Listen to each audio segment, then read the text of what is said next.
Welcome again. এতিয়া আমি যিডোখৰ ঠাইত আছোঁ তুৰাৰ বাবুপাৰা বুলি কয়, আৰু ইয়াতে এই অডিটৰিয়াম দেখিছে আপোনালোকে। এইখন অডিটৰিয়াম আছাম ছ'চিঅ' কালচাৰেল এছ'চিয়েশ্যনৰ অডিটৰিয়াম। এইখন আচলতে 1960ত এষ্টাব্লিছ হৈছিলে তুৰাত, আৰু ইয়াতে স্কুলো আছিলে আগত, কিন্তু এতিয়া স্কুল নাই। কিন্তু ইয়াতে বিহুৰ সময়ত বিহু উদযাপন কৰা হয় ইয়াতে, আৰু গাৰো হিলছত আমাৰ যিমান অসমীয়া মানুহ আছে ইয়াতে আহি পেলাই বিহু উদযাপন কৰে। এয়া বাবুপাৰাত অৱস্থিত। এতিয়া আমি ইয়াৰ পৰা আৰু আগুৱাই গৈ আছোঁ, আৰু আমি আগুৱাই গ'লে ৰাইট ছাইডে আমাৰ ছট পূজাৰ কাৰণে এটা বিশেষ ব্যৱস্থা কৰা আছে, আৰু লেফ্ট ছাইডে এটা শীতলা মন্দিৰ আছে। তো আমি সেই দুখনে চাম আগুৱাই গৈ পেলাই। তো ইয়াতে সৰু দোকান এখন, তো আমি ইয়াৰ পৰা অকণমান আগুৱাই যাওঁ। আগুৱাই গ'লে এইটো ৰোহনজত থিয় হৈ আছে, তাৰে ৰাইট ছাইডে প্ৰবেবলি, ৰাইট ছাইডে।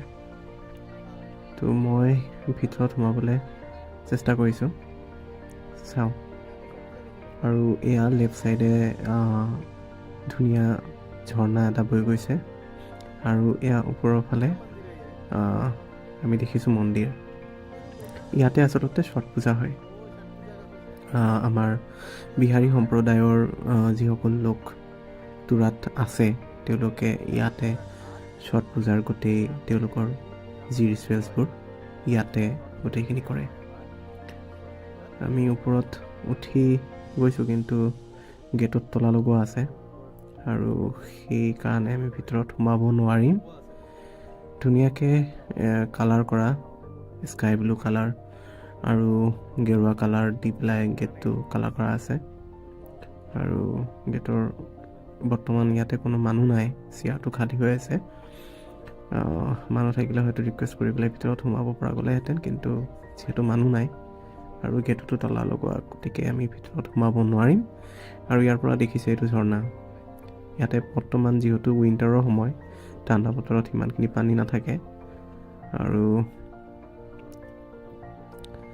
ইয়াতে এই কাষেদি যিটো মানে ঝৰ্ণা, তাৰে যিখিনি পানী বৈ যায়, আৰু এই সন্মুখত শ্লুইচ গেট আছে। সঞ্জনাহঁতে কোৱা মতে শ্লুইচ গেটটো বন্ধ কৰি দিয়ে। বন্ধ কৰি দিলে ইয়াতে যিখিনি পানী জমা হয়, সেই জমা হোৱাৰ পিছত তেওঁলোকে ইয়াতে তেওঁলোকৰ ছট পূজাৰ যি গোটেই ৰাতি আৰু ৰাতিপুৱালৈকে যিখিনি ৰিচুৱেলছ তেওঁলোকে ইয়াতে সম্পন্ন কৰে। আৰু ইয়াৰ পৰা এতিয়া আমি ওলাই গৈ পেলাই একেবাৰে অপজিট ছাইডত শীতলা মন্দিৰ আছে, আৰু সেই শীতলা মন্দিৰত আমি সিফালে যাম চাবলৈ। তাতেও আচলতে মই শুনামতে সঞ্জনাহঁতে মোক যিখিনি ইনফৰ্মেশ্যন দিছে, সেই হিচাপত তাতে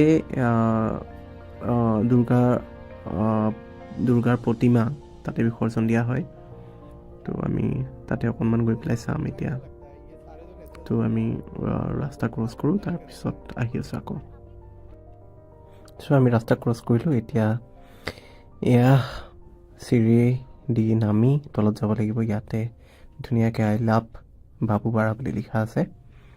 তো এয়া আমি তলৰ পিনে নামি গৈছোঁ, আৰু এয়া ৰাইট ছাইডে সেই আমি যিটো ছট পূজাৰ য'ত হয়, সেইফালেদি যিটো ঝৰ্ণা বৈ আহিছে, তাৰে ঝৰ্ণাৰ পানী সেই শ্লুইচ গেটৰ তলেদি ব্ৰিজ এখন আছে, সেই ব্ৰিজৰ তলেদি ইয়ালৈকে বৈ আহে।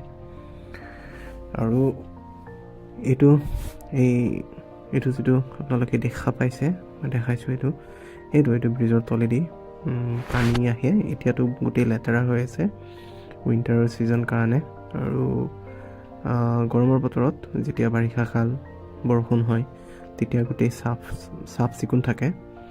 আৰু বিশেষকৈ আমাৰ দুৰ্গা পূজাৰ সময়তো যিহেতু ছামাৰত হয়, তেতিয়া কিন্তু ইয়াতে পানী থাকে।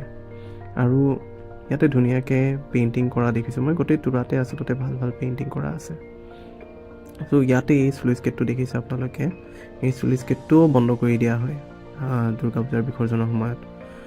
আৰু ইয়াতে দুৰ্গা পূজাত যেতিয়া বিসৰ্জন দিয়া হয় তেতিয়া সেই স্লুইচ গেটটো আকৌ উঠাই দিয়ে আৰু তেতিয়া পানীখিনি গুচি যায়গৈ। আৰু ইয়াৰ সন্মুখত এইটো শীতলা মন্দিৰ ইয়াতে, আৰু এইটো চাইডে স্কুল এখন আছে।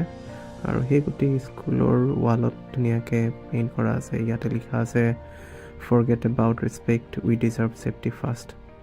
আৰু ছাইডত এজনী ছোৱালীৰ ফটো দিয়া আছে। পেইণ্টিংছবোৰ আচলতে বৰ ধুনীয়া।